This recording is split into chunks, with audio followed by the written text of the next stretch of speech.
دا دی زه محمد یاسین فهیم د ژوند د لارې خپرونه پیلوم. زموږ د نن ورځې د خپرونې موضوع بیا هم د روژې د مبارکې میاشتې فضائل او استقبال. درنو اوریدونکو، په دې کې شک نشته چې موږ ټول ګناهګار یو، ولې زموږ ګناهونه د الله د رحمت نه زیات نه دي. کله چې په یو دریاب کې یا یو بحر کې څه واړه غوندې لرګي موږ ګزار کړو او وایي چې هغه د بحر او د دریاب مخه نیولی شي، نه هیڅکله یې نشي نیولی. ګناهګار یو، لکن د الله رب العزت رحمت زموږ د ګناهونو نه ډېر وسیع او فراخ دی. موږ د الله تعالی بندګان یو او الله تعالی خپلو بندګانو ته داسې خطاب کوي. 40مه سپاره کې په سورة زمر کې 53 آیت کې قل یا عبادی الذین اسرفوا علی انفسهم لا تقنطوا من رحمت الله.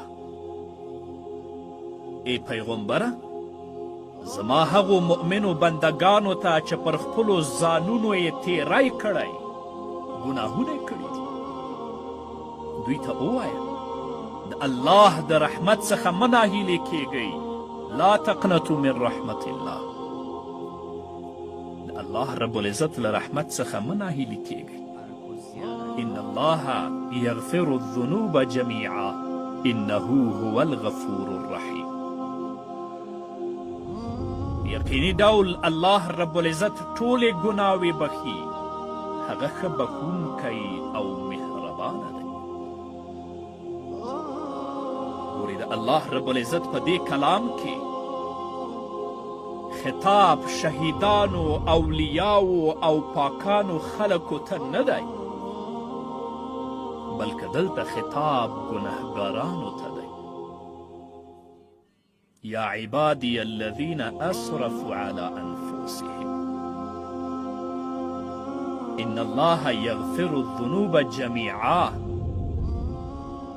او جمیعا نه هم څه بهر نه دي، یعنی ټول ګناهونه الله رب العزت بخي غیر له شرکه. او که یو مشرک خالصه توبه وباسي او توحید ومني، نو د دې توبه هم الله رب العزت قبلوي. نو درنو اوریدونکو، پکار ده چې موږ د رحمت په دې لسیزه کې د الله رب العزت نه د الله رحمت وغواړو. الله رب العزت په غوښتلو خوشحالیږي. پیغمبر علیه الصلاة والسلام فرمایي څوک چې الله رب العزت نه سوال نه کوي، الله نه غوښتنه نه کوي، الله رب العزت هغه ته په قهر کیږي. الله تعالی د بنده په توبه او استغفار باندې خوشحالیږي. دعا او استغفار د الله تعالی او د مسلمان بنده ترمنځ یو ربط او تړون دی. د دعا نه محرومیت دا لویه بدنصیبي ده. په دعا کې یو ګنهګار انسان مستقیم او نیغ په نیغه خپل رب سره مناجات کوي، څنګه چې محمد رسول الله صلی الله علیه وسلم له خپل رب څخه دعاګانې غوښتلې. نو د دې امت یو ګنهګار انسان هم له خپل رب څخه دعاګانې غوښتلی شي. پادشاه، ګدا، فقیر او مسکین، دا ټول د الله رب العزت درته محتاج دي. او کله چې د تضرع و عاجزي لاسونه رب ته پورته کوئ، چې د سترګو نه مو اوښکې روانې شي، د الله له ویرې نه په دې باندې الله ډېر زیات خوشحالېږي.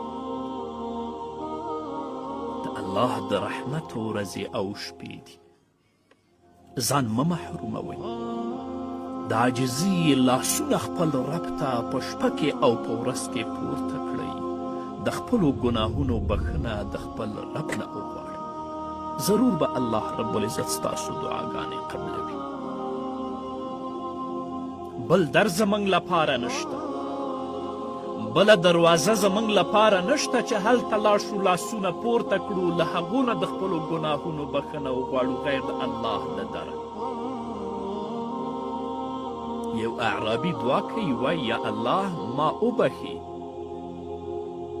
او که نه مې بخې نو هم مې وبخي، او که بیا مې هم نه بخې نو هم مې وبخي، ځکه چې زما بل رب خو نشته چې هغه نه وغواړم چې ما لپاره بخښنه وکړي. امام ابو حنیفه رحمه الله چې کله د کعبې نه طواف کوي نو وایي الهي عبدک العاصي اتاک، یا الله ستا ګناهګار بنده تا ته راغلی دی، مقرا بالذنوب وقد دعاک، داسې بنده دی راغلی چې هغه په خپلو کوتاهیانو او په خپلو ګناهونو باندې اقرار او اعتراف کوي، وقد دعاک او تا بلي، تا نه د خپلو ګناهونو او د خپلو تقصیراتو بخښنه غواړي.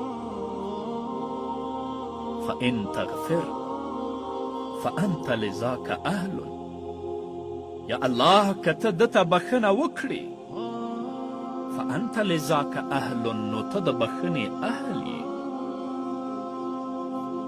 وإن تطرد فمن يرحم سواک، او که ته دا وشړې نو غیر له تا نه به په ده باندې بل څوک رحم وکړي،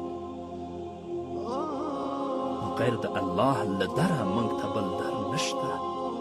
په دې مبارکو شپو او ورځو کې څومره چې کولی شئ همدومره الله ته د عاجزي لاسونه پورته کوئ، خپل رب نه د خپلو ګناهونو بخښنه غواړئ. همدارنګه د روژې ماتولو په وخت کې دعا مه هېروئ، ځکه دا هغه وخت دی چې نبی کریم صلی الله علیه وسلم فرمایي چې د روژتي دعا د افطار په وخت کې الله نه ردوي. خو موږ خوراک او څښاک ته دومره ورخطا یو چې دعا رانه هیروي نه. 15 دقیقې 10 دقیقې د دعا لپاره ځانګړې کړه. د حضرت آدم علیه السلام دا دعا هم ډیره ډیره وایي، ربنا ظلمنا انفسنا وان لم تغفر لنا وترحمنا لنكونن من الخاسرین. ای زمونږ ربه، موږ په خپلو ځانونو ظلم وکړ، او که ته راته بخښنه ونه کړې او رحم را باندې ونه کړې نو موږ به د زیانکارانو نشو. الله دعا ورته کوي. همدارنګه د حضرت یونس علیه السلام دعا هم ډیر زیات اثر لري. کله چې یونس علیه السلام فرمایل لا اله الا انت سبحانك انی كنت من الظالمین، یونس علیه السلام د بحر په تیارو او ترږمیو کې آواز وکړ، بې له تا څخه بل هیڅ خدای نشته، ستا ذات پاک دی، بېشکه ما کمی کړی. کله چې یونس علیه السلام دا دعا کوي، الله وایي فاستجبنا له ونجیناه من الغم وکذلک ننجی المؤمنین. هله نو موږ د هغه دعا قبوله کړه او له غم څخه مو وژغوره، او په دغه شان موږ مؤمنان ژغورو. د روژې په مبارکه میاشت کې لا اله الا انت سبحانك انی كنت من الظالمین ډیر وایي. همدارنګه امام بخاري رحمه الله خپل کتاب په دې حدیث ختم کړی چې نبی کریم صلی الله علیه وسلم فرمایي 2 کلمې دي چې په ژبه ډیرې آسانې دي، وزن کې ډیرې درنې دي او الله پاک ته ډیرې خوښې دي، هغه سبحان الله وبحمده سبحان الله العظیم. دا ذکر ډیر کوه. یو حدیث کې راځي څوک چې د ورځې 100 ځلې سبحان الله وبحمده سبحان الله العظیم وایي، الله تعالی به د هغه ګناهونه معاف کړي، اگر که د ګناهونه د بحر د زک په اندازه هم وي. نو درنو اوریدونکو د رحمت ورځې او شپې دي. هغو اعمالو ته مخه کړئ چې په یقیني ډول د الله رب العزت د رحمت وړ وګرځو. رب العزت مو ګناهونه راته معاف کړي. د قرآني دعاګانو کې همدارنګه مسنونه او معصوره دعاګانو کې ډیر خیر او برکت دی. د انسان تعلق د ملأ اعلا سره قائموي، ستاسو تعلق الله سره قائموي. د مسلمان هیڅ دعا بې ځایه نځي. یا به الله په دنیا کې درته قبلوي او یا به د همدغو دعاګانو په واسطه الله تعالی مصیبتونو او له آفتونو څخه ساتي، او یا به الله رب العزت ستا دعا ستا لپاره آخرت کې ذخیره ګرځوي. په حدیث کې راځي چې د قیامت په ورځ به یو کس د الله رب العزت حضور ته راشي او وبوایي یا الله په دنیا کې ما دا دعا غوښتې وه خو قبوله نه شوه، او حال دا چې تا د قبولیت وعده کړې وه موږ سره. وقال ربکم ادعوني استجب لکم. الله تعالی به ورته ووایي دا او دا دعا مې په دنیا کې درته قبوله کړه، په دې او په دې دعا مې له آفتونو او له مصیبتونو وساتلې، او دا نورې دعاګانې مې ستا لپاره په آخرت کې ذخیره ګرځولې دي. کله چې هغه کس د آخرت ذخیره وویني نو وایي به چې ای کاش زما یوه دعا هم په دنیا کې نه وی قبوله شوې، او ټولې د آخرت لپاره ذخیره. مایوسه کیږئ مه چې زه دعا نه کوم الله مې دعا نه قبلوي. یا به دلته درته قبلوي، یا به دې پې له آفتونو ساتي، او یا به د آخرت ذخیره وي ستا لپاره. حضرت عبدالله ابن عمر رضی الله تعالی عنهما به د افطار او روژه ماتې په وخت کې د خپل کور ټول لوی او واړه راغونډ کړل او دعا به یې وغوښتل، او فرمایل به یې چې دا وخت الله رب العزت د روژهدار دعا ضرور قبلوي. په یو ټغر سره راټول شئ، مشران، کشران، ماشومان، هغو ته دا تعلیم ورکړئ چې د روژه ماتې په وخت کې ټول الله ته لاسونه پورته کړي او د خپل رب نه دعاګانې وغواړي. د الله رب العزت په خزانو کې څه کمی نشته. وإن من شيء إلا عندنا خزائنه وما ننزله إلا بقدر معلوم. هیڅ شی داسې نشته چې د هغه زیرمې او خزانې زموږ سره نه وي، او موږ چې هر شی نازلوو په یوه ټاکلې اندازه یې نازلوو. ته د الله نه غواړه، الله پرې خوشحالیږي. د الله په خزانو کې څه کمی نشته. خصوصا د روژې په دې مبارکه میاشت کې ځان کله هم مه محروموئ. څومره چې کولی شئ همدومره د الله عبادت وکړئ، او په ښه کثرت سره خپل رب نه د خپلو ګناهونو بخښنه وغواړئ. رب العزت دې موږ او تاسو ټولو ته توفیق راکړي.